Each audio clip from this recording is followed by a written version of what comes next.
Más de 90 días de aislamiento social. Calles vacías, proyectos en pausa, abrazos, besos y risas guardadas. La espera fue larga, pero por fin estamos de vuelta y con las ganas de siempre. Es hora de trabajar. Tomemos todas las medidas necesarias para protegernos. Sigamos construyendo un mejor país. Manos a la obra. Manos a la obra. Manos a la obra. Manos a la obra. Manos a la obra. Manos a la obra. Manos a la obra.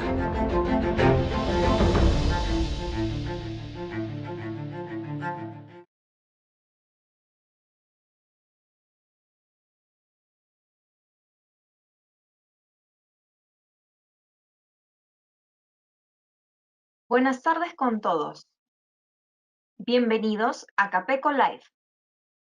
En esta oportunidad veremos el edificio estelar participante en la categoría Uso Mixto del concurso Premio de Arquitectura y Ciudad 2019.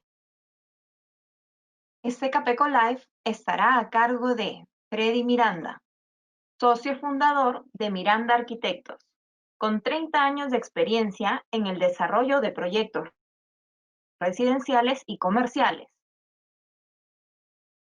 Es profesor de diseño en la Facultad de Arquitectura de la Pontificia Universidad Católica del Perú. Tiene mención honrosa en el 6º Bienal CAP por Tienda Ripley de Miraflores. Mención honrosa en el 8º Bienal CAP por Hotel Costa del Sol Aeropuerto. Proyecto reconocido en calidad arquitectónica CAP 2014, entre otros reconocimientos. Buenas tardes, Freddy. Buenas tardes con todos ustedes. En primer lugar, quiero agradecer a Capeco por la invitación para poder exponer el edificio Estelar de Barranco. Fue una grata experiencia el haber participado en el concurso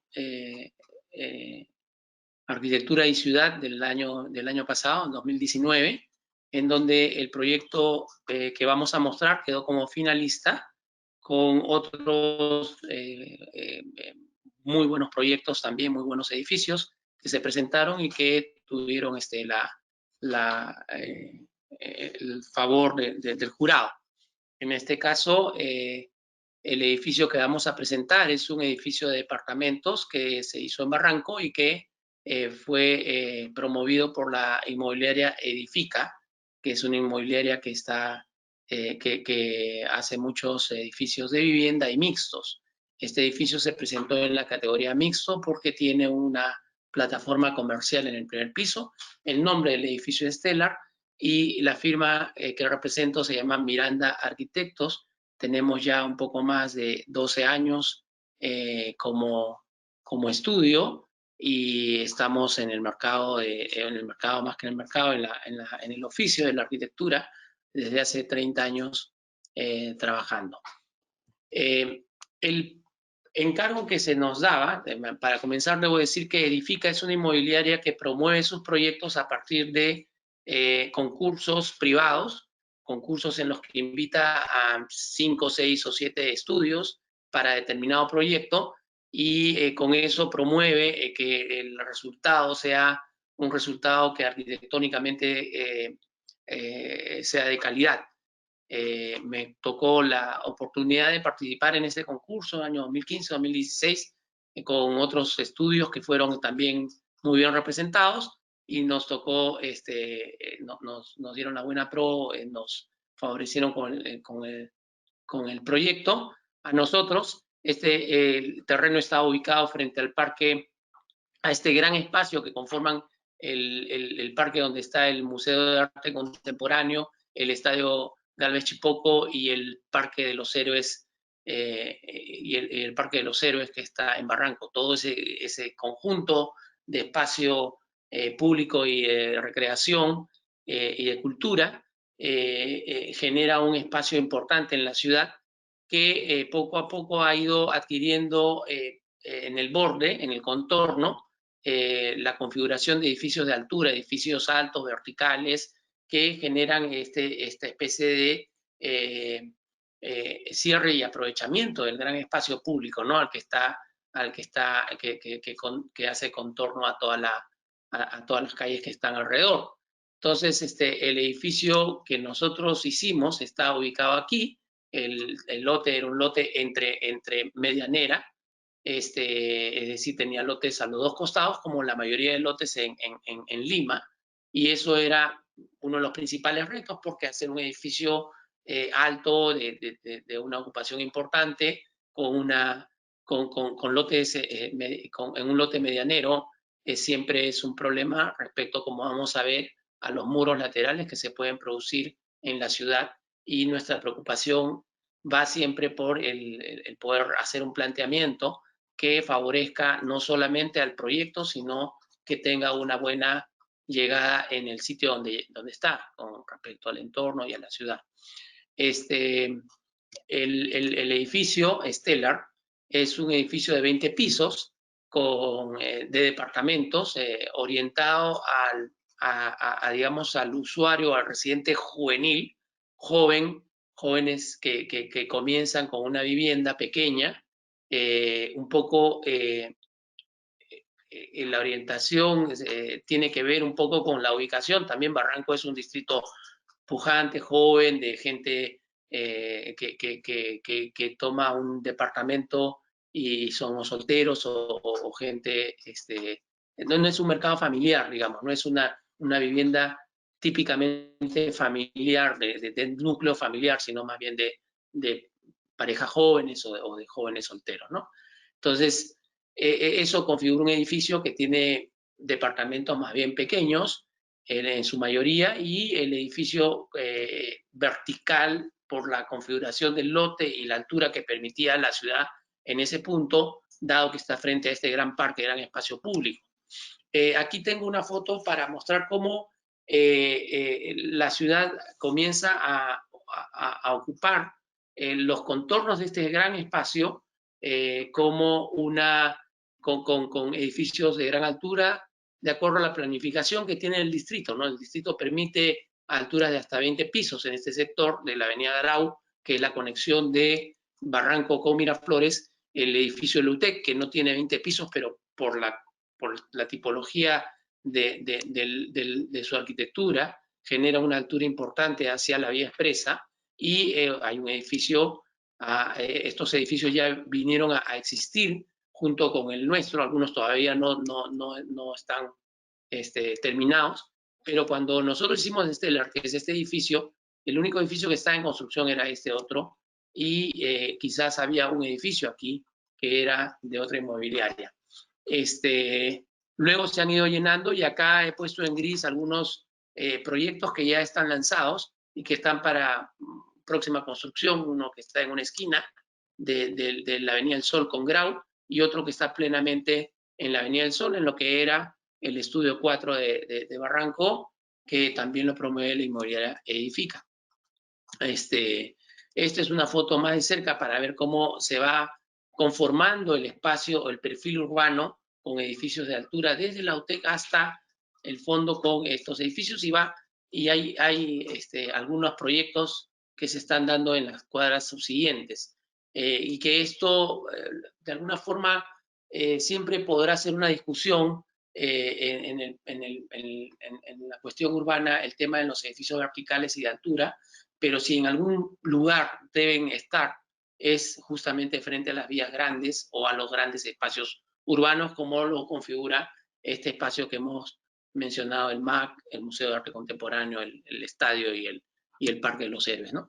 De esta manera vemos cómo ya esta, digamos, suerte de pared se comienza a configurar alrededor del parque, de pared de muro alto, de edificio alto, se comienza a configurar frente al espacio, al imponente espacio urbano que representa este parque, o este conjunto de parques, además conectados con la bajada de Armendáriz, que como accidente geográfico en la ciudad es muy rico como espacio, ¿no?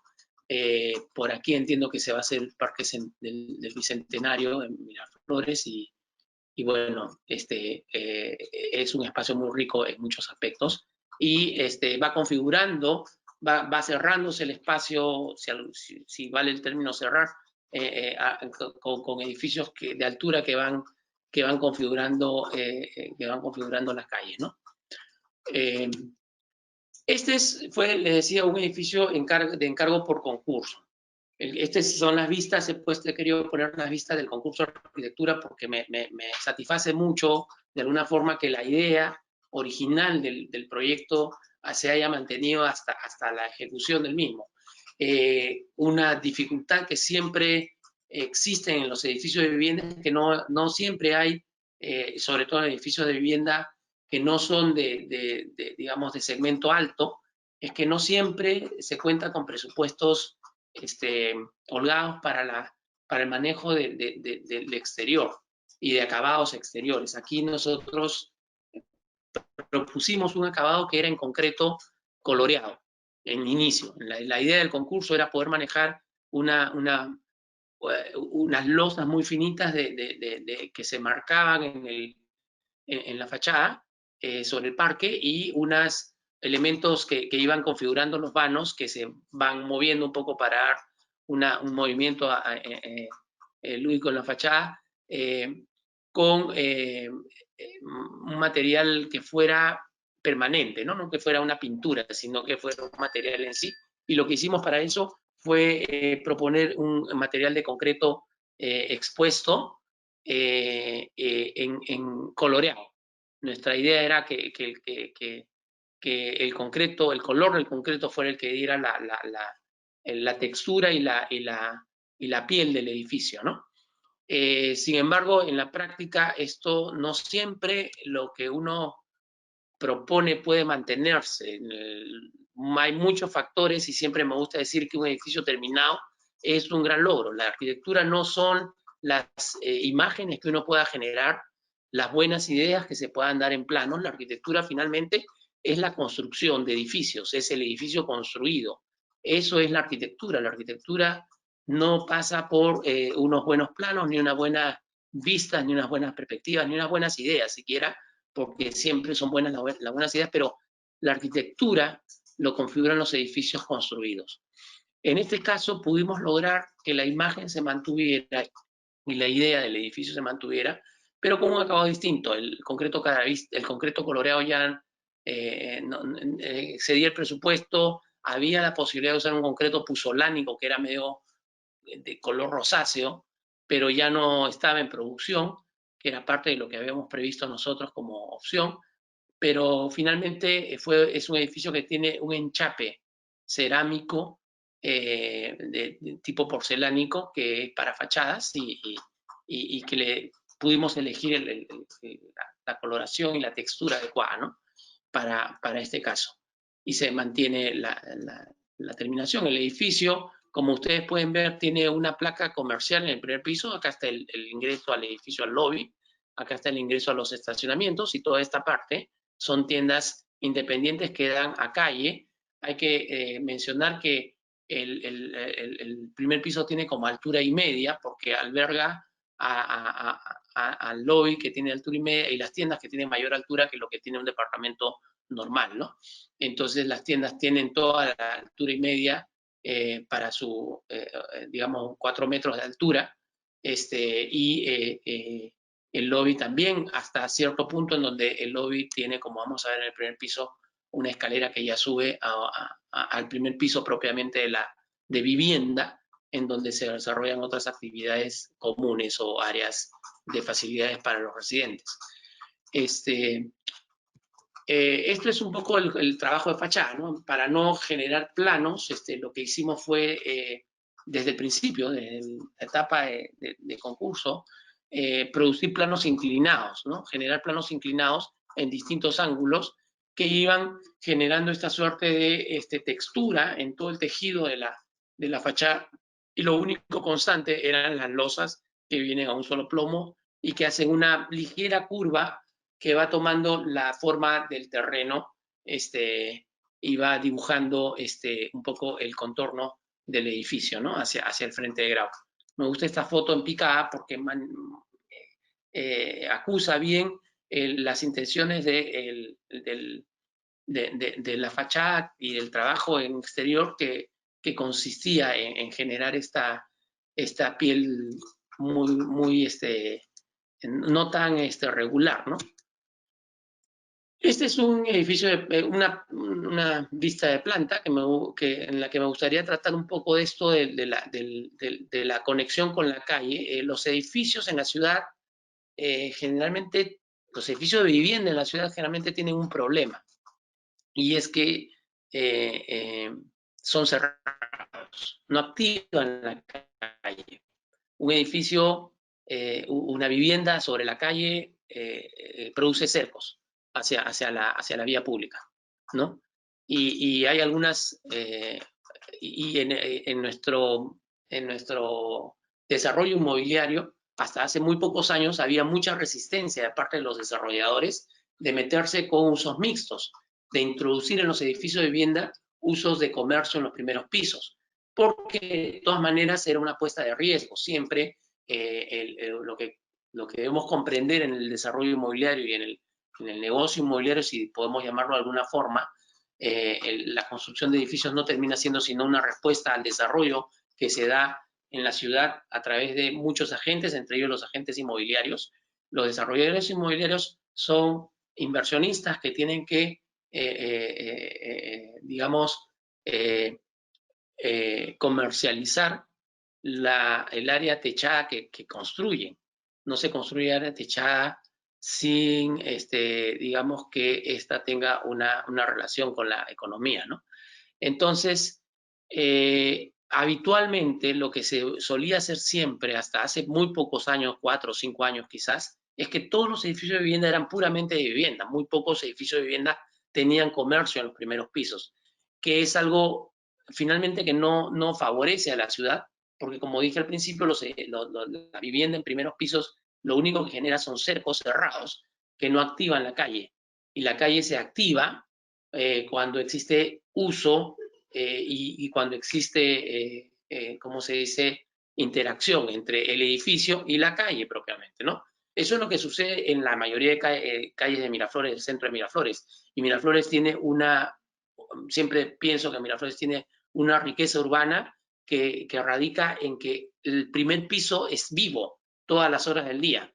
No es que el primer piso se cierra cuando la gente se va a trabajar porque son viviendas, sino que el primer piso tiene comercio, tiene servicios, tiene actividades que en los pisos superiores y en los pisos superiores hay vivienda que usa esos servicios. En la mayoría de las ciudades que tienen una calidad urbana y una vida intensa en el mundo, tienen esta característica. Buenos Aires, Madrid, etcétera. ¿Para qué contar? Que el primer piso siempre es un piso comercial, un piso de contacto con la calle, un piso en el que no se ocupa vivienda sobre la vía, justamente para activarla y generar un poco esa fusión, ese tránsito entre lo privado de la vivienda y lo público de la calle. Hay un tránsito, una transición, ¿no?, que se produce a través de estos locales comerciales que felizmente la inmobiliaria tenía claro que en ese lugar deberíamos tener, y esto está a nivel de calle. Comercio generalmente, cuando es chico sobre todo, debe estar a nivel de calle. Es difícil que el peatón acceda, es más difícil, no digo que es imposible, también se hace retail a desnivel, pero es más difícil que el peatón acceda a un desnivel. Es más fácil que el peatón acceda a una tienda a nivel de calle, y eso genera mayor activación de la vía pública. Aquí está el lobby, que es lo que por donde se ingresa al edificio de vivienda, y el núcleo de circulaciones, en donde ya vamos a ver cómo se desarrolla después la vivienda hacia adentro. Lo que se generaba aquí era una circulación desde el lobby libre hasta el patio principal. Esta es una foto de lo que se ve en la calle. Este es el frente comercial, que todavía no está ocupado, entiendo, o todavía no está funcionando, y es el riesgo que digo que se corre un desarrollador cuando hace comercio, porque es más difícil su ocupación, pero siempre se va a dar y va a ser positivo para la ciudad y para el edificio mismo. Entonces aquí está este espacio comercial con sus estacionamientos que están acá sobre la calle, y la entrada de la vivienda, que originalmente en el concurso tenía una especie de marquesina para marcar ese ingreso, en la realidad no se llegó a ejecutar, y el ingreso al estacionamiento con los típicos medidores que yo aprovecho la exposición y toda exposición en donde tenga un foro para reclamar un poco no sé si es la legislación o la costumbre de las empresas eléctricas de exigir que los medidores estén en la calle, cuando hoy en día la tecnología podría permitir que los medidores estén en otro punto de la edificación y no necesariamente sobre la calle, porque es una gran dificultad siempre colocar la cantidad de equipos de medición que estén al alcance de la vía pública. Nosotros en este caso logramos meterlos adentro de este gran pórtico que es profundo y que más adentro recién se produce la puerta del garaje para poder generar que ahí estén estos equipos. Pero lo menciono solamente porque creo que debemos ir formando conciencia como arquitectos de las cosas que van afectando el primer piso de la ciudad. Los primeros pisos de la ciudad son bien importantes, son lo que genera la vida en la calle, ¿no? Y que hace que las ciudades estén vivas. Tenemos el ingreso al lobby, que tenía digamos, este trabajo de interiorismo en madera y unos mosaicos y mármol, que con el mostrador que acá les marco que está el desnivel que se produce, la altura de 4 metros, y aquí ya tenemos la altura más de vivienda de 2,80 metros, si no me equivoco, hasta el falso cielo. Y en el interior también había este trabajo del patio que se ve aquí, que de repente más adelante lo vamos a ver en otra vista, que es un patio trabajado para que... me gusta resaltar esto en los proyectos que hacemos. Siempre tratamos de no generar pozos de luz pequeños, sino pozos de luz generosos, no que resuelvan solamente la norma, sino que estén un poco más, si se puede, holgados. Este caso no es un caso de un patio muy generoso, está bien ajustado ciertamente, pero la idea es poder aprovechar ese espacio como espacio de uso y de expansión de los residentes, ¿no? Que tienen departamentos, pero pueden tener un espacio de estar al aire libre en determinados momentos, si se puede, en exterior, y eso es lo que logramos un poco con este espacio acá. Aquí podemos ver ese patio desde arriba, ¿no? Y lo pongo aquí porque quiero mostrar que esta es la planta típica del edificio, la planta donde se desarrolla la vivienda. Corresponde un poco esta forma un poco extraña a la forma del terreno, pero a la idea de poder agrupar todo lo que se puede de ganancia de luz a este lado, que se logran dos cosas. Se logra una calidad de espacio interior abierto de esta naturaleza, pero además se logra generar fachadas sobre estos frentes, como vamos a ver más adelante, que es lo que generan los pozos de luz o los pozos interiores del lote, sobre todo en una ciudad como Lima, en donde los lotes son medianeros, escasos, no muy grandes. Es importante que los pozos de luz puedan conjugar un poco con las menores alturas que hay en los edificios de atrás.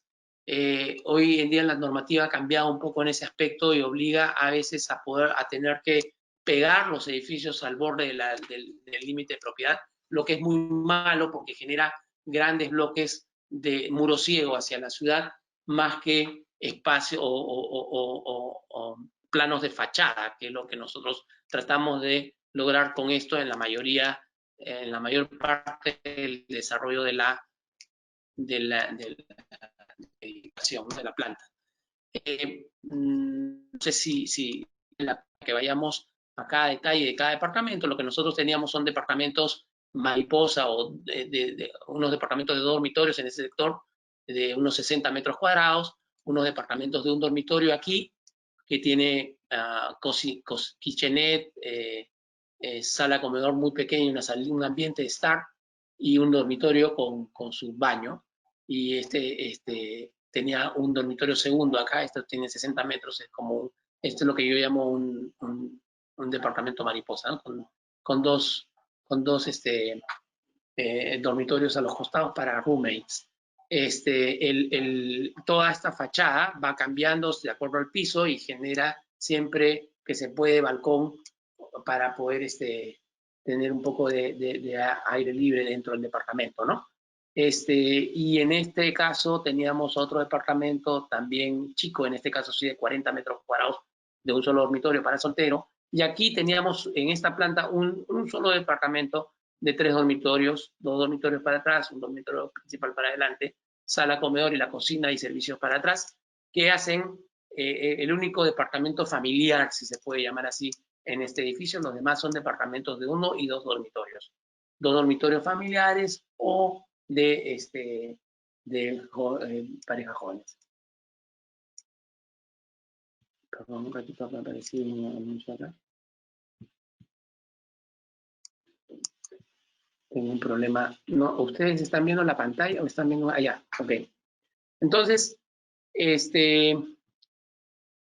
voy a desactivar la pantalla porque me dice el equipo que no conviene que tenga el video prendido, ¿ya? Un segundo, por favor.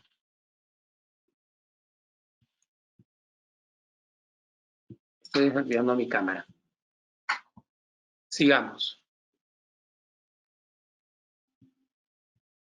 Igual, hacia atrás comienzan a haber departamentos de un dormitorio y 2 dormitorios. Esa es la mayoría de departamentos son de 2 y un dormitorio, como dije, enfocado a un mundo juvenil, jóvenes solteros o jóvenes de pareja, o parejas jóvenes, ¿no? Y el edificio en las 20 plantas tiene más o menos, llega a tener como 200 departamentos y 150 estacionamientos de autos, y en ese tiempo todavía no se, cuando estábamos proyectando todavía no se proponían muchos espacios para estacionamiento de bicicletas, pero de hecho muchos de los espacios de auto hoy día se usan para estacionamientos de motos y de bicicletas y de movilidad alternativa, porque muchos jóvenes optan por ese tipo de movilidad. Esto es la misma planta típica que la dejo para mostrar un poco las fachadas que se generan atrás. Si ustedes ven, esta es la parte del edificio, la parte posterior del edificio. Esta es esta vista del edificio. Me gusta, voy a mostrar las otras. Esta es una vista desde el otro lado, desde este ángulo, desde el lado bajo de Barranco, vamos a decirlo, ¿eh? Este es desde este lado de Barranco, desde atrás, la de acá es desde atrás, y este es desde este lado, viendo a la otra fachada. Me gusta resaltar esto porque de alguna forma el hecho de que el edificio genere pozos de luz posteriores o espacios de iluminación posterior obliga al tratamiento de la fachada o del exterior del edificio hacia la ciudad. Y no tenemos estos planos que son planos ciegos. Bueno, el diseño no tenía esos dibujos que le pusieron después en obra.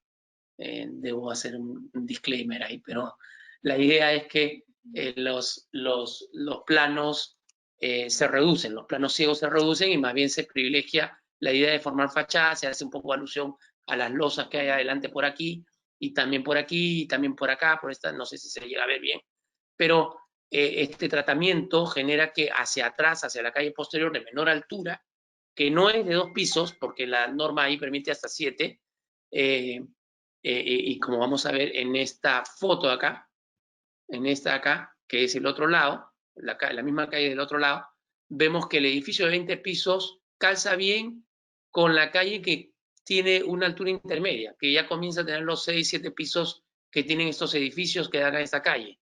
O sea, estas casas van a ir transformándose seguramente en edificios de 6, 7 pisos, y la transición entre el edificio alto que da al gran espacio de la ciudad, al gran parque, de edificios de 20 pisos, con edificios de menor altura que dan a unas calles que van asumiendo esa transición, y después ya la ciudad un poco más baja. Pero lo importante es que siempre hacia atrás se ofrezca también hacia todos los lados del edificio un tratamiento exterior, ¿no? Fachada, lo que diríamos los arquitectos. No existen fachadas posteriores, son simplemente fachadas, son frentes del edificio, no frente norte, frente este, frente sur, frente oeste, pero no posterior, porque ese concepto ha llevado a una idea equivocada de elaborar la arquitectura suponiendo que hay un frente y un atrás, ¿no? Esta es una planta del último piso, ya vamos terminando, que muestra un poco cómo, digamos, se va retranqueando un poquito el volumen de atrás. Esto obedece un poco a la normativa de los espacios de luz, de los patios de luz, pero lo que quiero resaltar aquí un poco es que los edificios pueden tener segundos pisos de dúplex de los departamentos de los últimos pisos, ¿ya? Pero además se pueden generar espacios de uso común en ellos, que un edificio bien ubicado es siempre atractivo. Aquí reclamamos los arquitectos que las normas que permiten el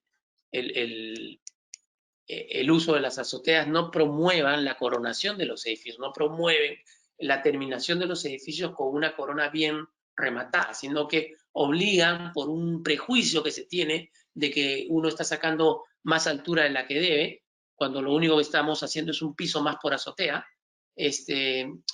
Hay el prejuicio de pensar que se genera mayor altura y mayor ocupación cuando en realidad es el remate del edificio. Entonces obligan a tener un retranque de 3 metros, una cantidad de área máxima que se puede utilizar por cada departamento. Se dan cuenta aquí lo que genera estos vacíos en la planta, que son al final rellenados por el propietario de la manera que no es controlada ni diseñada. Entonces, lo más propio en estos remates del edificio sería tener pues una configuración clara, digamos, bien cosida con el concepto de toda la edificación y no necesariamente áreas remanentes, ¿no? Que es lo que la norma hoy en día permite en el uso de las azoteas. Y bueno, estos espacios que se terminan usando como espacios de recreación de los residentes. Aquí hay una buena piscina que mira al litoral y se ve ahí al fondo el perfil de los edificios altos que van cerrando el borde del parque al que da frente el edificio. Es como si fuera la vista al frente del parque y hacia el fondo se ve el litoral marino con el ocaso, ¿no? Aquí estamos en esta misma terraza viendo cómo es el planteamiento del uso de la piscina, una piscina de nado pequeña. No se trata de una gran piscina de recreación, sino una piscina para unos cuantos usuarios a la vez, ¿no? Una de las cosas que este edificio tuvo en su momento es una conceptualización vamos a llamarlo así, con riesgo a que muchos arquitectos no tomen positivamente esta expresión, del producto inmobiliario.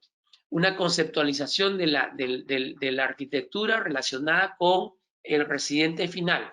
El residente final, le he dicho varias veces que era un residente joven, una pareja joven, un joven que comienza soltero y que comienza a adquirir propiedades, o su propiedad, ¿no?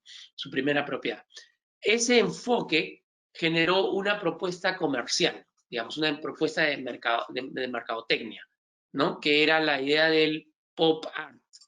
Y bajo ese enfoque es que se hizo todo el diseño de interiores, que por cierto fue un buen trabajo de unas arquitectas colegas, si no me equivoco fueron, espero no equivocarme, Verónica Pereira y Vivian Nathan, que estuvieron a cargo del desarrollo del interiorismo, la arquitectura de interiores, bajo este concepto, Stellar, Pop City Living. La empresa edifica, conceptualiza el proyecto, tiene una concepción del tipo de residente que va a tener y enfoca todo esto hacia ese interés del residente.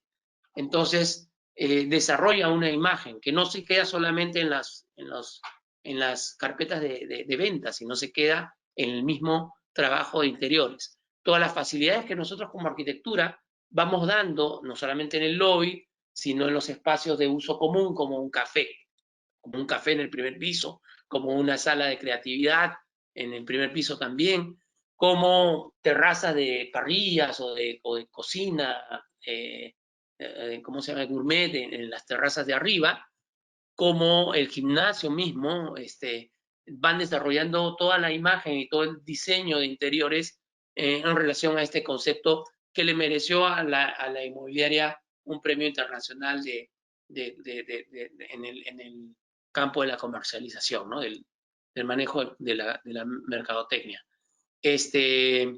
Y de alguna forma los arquitectos estamos involucrados en ese trabajo porque tanto nosotros como proyectistas del edificio como las arquitectas encargadas de la arquitectura interior se ciñen a esa conceptualización y responden en cuanto a espacios y a diseño a ese concepto, ¿no? De trabajo. Esta es una sala de música, creo karaoke, un bar o algo así, que todo está en las terrazas de los últimos pisos.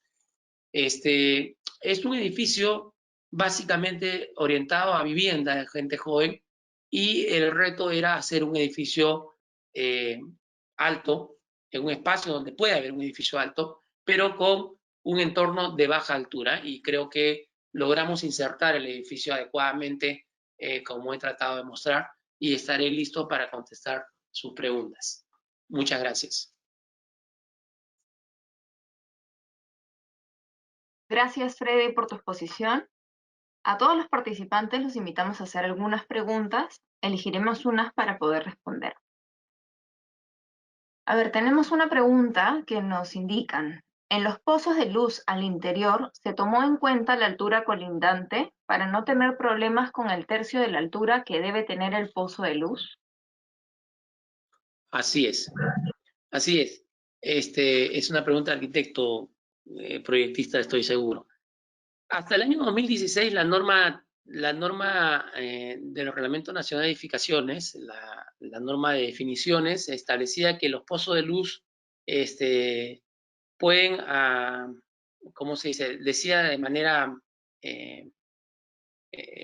clara que los pozos de luz podían servirse, estaban calculados con el tercio de la altura del paramento más bajo. Cuando cuando el edificio colinda con el límite de propiedad de un terreno con altura normativa más baja, se puede tomar como altura más baja la altura normativa del vecino, que es lo que hicimos en estos casos.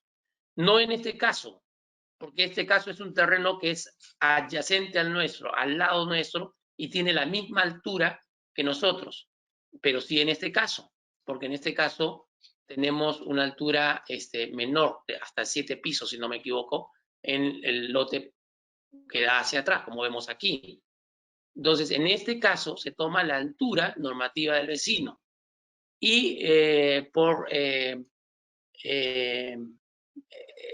luego las distancias hacia el costado se dan,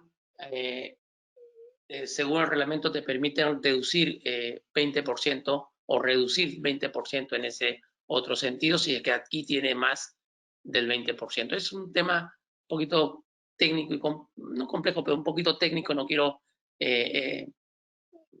redundar mucho en el tecnicismo, pero la idea es que sí, en el fondo, sí se valía de la altura normativa del vecino. Hoy en día, ese punto está en cuestión porque el reglamento retiró digamos, ese párrafo en el que decía que la altura normativa del vecino podía ser considerada como altura más baja. Y yo creo que en este momento normativamente estamos en un vacío. No dice que se puede, tampoco dice que no se puede. Y es más seguro hacer los proyectos valiéndose de la altura propia, ¿no? Por esa condición normativa que se da hoy. No sé si eso responde la pregunta. Gracias, Freddy. Tenemos otras preguntas. Nos preguntan si es posible, si nos puedes dar una idea de los costos de inversión del proyecto. Si es que tienes el dato a la mano. No tengo el dato a la mano. O sea, los costos de inversión además deben haber variado para lo que son hoy en día los costos de inversión. En suma, yo puedo decir que la incidencia del terreno es lo más fuerte en una inversión de este tipo. Alrededor del 20% de una inversión está puesta en el suelo. Después la construcción es conocido, los costos de construcción están alrededor de, no sé, 500, 600 dólares. No sé si me quedo corto, disculpen si estoy equivocado, pero por ahí andan los costos de construcción por metro cuadrado, y eso nos puede dar una idea. Este edificio debe tener, debe tener unos 12.000 metros cuadrados de área construida hacia arriba y otro tanto hacia abajo.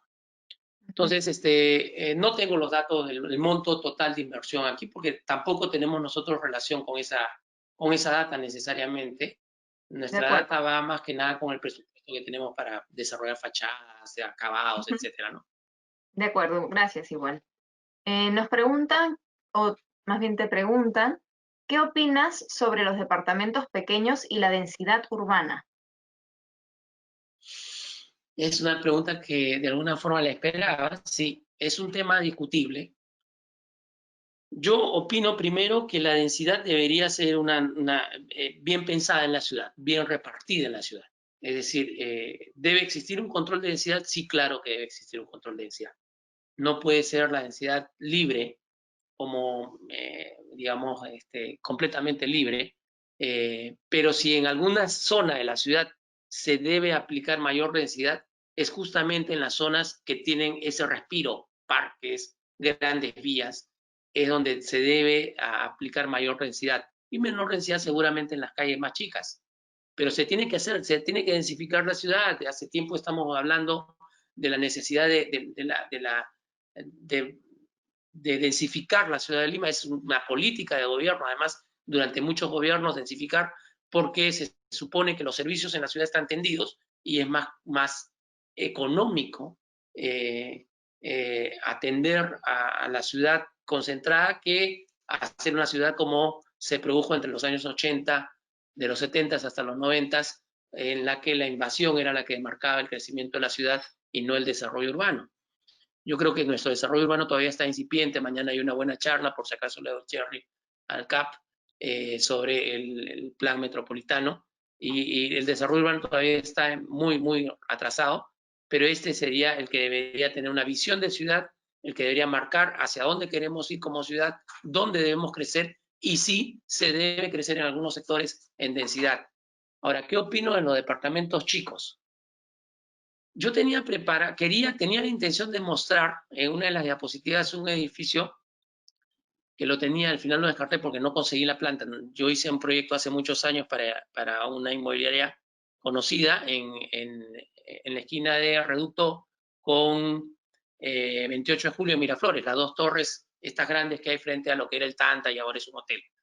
Bueno, esas dos torres eran dos torres de vivienda en el año 2005, 2004, cuando proyectamos los departamentos tenían 90 metros cuadrados, 95 metros cuadrados de 3 dormitorios, de 2 dormitorios 75 y 80 metros cuadrados, de un dormitorio teníamos de 45 metros cuadrados de un dormitorio, 60, 65 metros cuadrados de 2 y 85 hasta 95 cuando tenía servicio.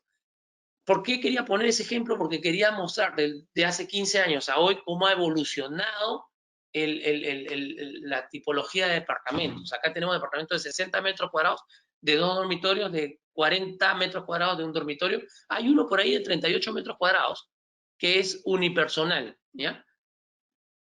Ha evolucionado y la pregunta dice, ¿qué opino yo? Yo creo que si se diseña bien y se aplican adecuadamente en lugares donde la densificación es permitida, no está mal. Yo discrepo de algunos términos que se usan de manera peyorativa respecto al desarrollo inmobiliario que ha habido en los últimos tiempos, como por ejemplo hablar de departamentos que son ratoneras. Se escucha mucho. Turizamos la ciudad con edificios, con departamentos pequeños. Eso es ver desde una óptica un poco privilegiada. El que tiene vivienda puede pensar que el que no la tiene no tiene por qué no elegir vivir en un departamento más pequeño, pero vivir en la ciudad. Y eso a veces es una visión un poco, digamos, de una parte privilegiada. Lo que yo encuentro es que en todas las ciudades del mundo, donde se concentra mucha población, necesariamente el suelo crece en valor, su precio crece, y por lo tanto vivir en la ciudad cuesta un poco más caro, lo que obliga a reducir los tamaños de departamentos para que la gente que quiere vivir en la ciudad tenga que acomodarse en espacios un poco más pequeños. Si veíamos la Torre de San Felipe en el año 63, los departamentos eran mucho más grandes de lo que hoy en día es un departamento donde una familia de clase media puede desarrollar sus actividades normalmente ahora. Y estos departamentos que son pequeños son orientados más bien a esos jóvenes que comienzan su vida familiar y son una pareja y no tienen por qué tomar pues un departamento de 80 metros cuadrados, pueden acomodarse en un departamento de 35, 40 metros cuadrados a la medida que van creciendo como familia. y luego venden y se van a otro y dejan ese espacio para parejas jóvenes, ¿no? Entonces yo no creo que en un departamento chico está mal. Lo que está mal en la ciudad es el mal desarrollo urbano, ¿ya? Lo que está mal en la ciudad es el desarrollo urbano que no ordena bien todo esto y se producen muchas sinrazones. Pero bueno, De eso es acuerdo. muy extenso de hablar. Ese tema es muy, muy vasto. Así es. Igual gracias por responder la pregunta. Nos preguntan, los edificios que tienen esa ubicación no solucionan el asoleamiento en el verano. ¿Cómo enfrentaron esta situación? Ya, los edificios que tienen una orientación oeste como este, ¿no? En vivienda, yo diría que Lima no tiene, justo ya conversaba con un especialista de este tema, Lima no tiene una condición climática muy extrema. Esas condiciones extremas son, por ejemplo, en el sur, en Santiago, seguramente en Buenos Aires, en el norte también. La orientación juega un papel importante en la vivienda. ¿Por qué? Porque en el invierno se tiene que calefaccionar la vivienda. En Santiago, todos los departamentos tienen un piso radiante o un sistema de calefacción que tiene un costo mensual, cosa que nosotros no necesitamos o casi no necesitamos porque nuestro clima es de alguna manera algo benigno. O sea, nosotros podemos pasar un invierno sin calefacción, nos abrigaremos un poco más, la humedad molesta, pero no necesitamos de calefacción. En otras ciudades sí. Entonces, el estar ubicado en oriente, en poniente, o lo que llaman en el sur, pero digamos en oeste, este u oeste, es importante porque ganas calor que almacenas y usas menos la calefacción. O viceversa, cuando es verano en una ciudad cálida, muy cálida, no tienes digamos, es importante que no estés orientado hacia la caída del sol porque se calienta mucho el departamento. En nuestro caso, aunque parezca mentira para algunos, las temperaturas no son extremas ni en el verano ni en el invierno. Y el clima es más bien templado. Entonces, no son muy incidentes y son cosas que se pueden, en este momento, o hasta el momento, controlar a través de sistemas secundarios, ¿no? Como cortinas, persianas, manejar un poco ese control de aislamiento de esa manera más indirecta, no tanto desde la arquitectura. No niego que un edificio podría tener el control de aislamiento desde la propia arquitectura, pero al tener lotes pequeños y medianeros, no tienes mucha opción a mover el edificio. Casi la opción quedaría solamente en la piel del edificio. Si uno se va a Madrid, va a encontrar que la mayoría de edificios de vivienda tienen unas persianas exteriores que se cierran completamente en el invierno o en el verano para no perder calor, no perder frío, no ganar mucho calor. En nuestra ciudad no necesitamos de eso y de alguna forma, voy a decirlo de esta manera, hasta es más fácil diseñar por ese lado, no tenemos esa condición tan extrema. No niego que sí es mejor cuando un edificio responde a la bioclimática, pero no es el caso, y no es el caso de muchos de los edificios por el lote que ocupan y el tamaño de edificación que se da, ¿no? De acuerdo, Freddy. Tenemos otra pregunta.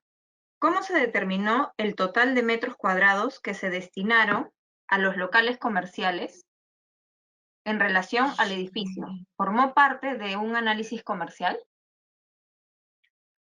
Yo me imagino, bueno, todo proyecto de esta naturaleza tiene un análisis comercial muy serio, muy ceñido a lo que se puede, a lo que el mercado puede absorber. Son muy cuidadosos todos los desarrolladores a la hora de acometer un proyecto.